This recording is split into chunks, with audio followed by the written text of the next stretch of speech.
El portaveu del PP, Daniel Sirera, ha portat avui al Parlament una arma secreta, un cubotant, el punxó de plàstic endurit que han utilitzat alguns Mossos d'Esquadra a les manifestacions. El Grup Popular ha aprofitat el ple d'avui per llançar un dur atac al conseller d'Interior, Joan Saura, arran de les polèmiques que han envoltat la policia autonòmica en les últimes setmanes.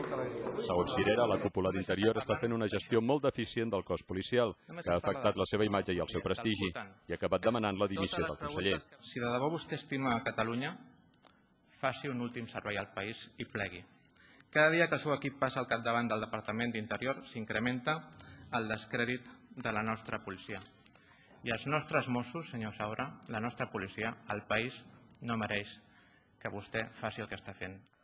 Joan Saura ha respost assegurant que els indicadors de seguretat a Catalunya són molt bons i pel que fa als Mossos ha dit que la transparència en la gestió del departament és el primer i imprescindible pas per cultivar la seva bona imatge.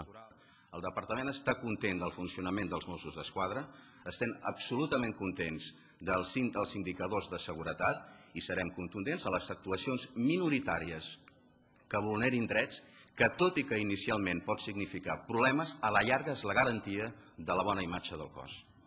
Aquesta tarda, a la represa del ple, serà el grup de Convergència i Unió el que també interpel·larà Saura sobre el tema dels Mossos i la seguretat a Catalunya.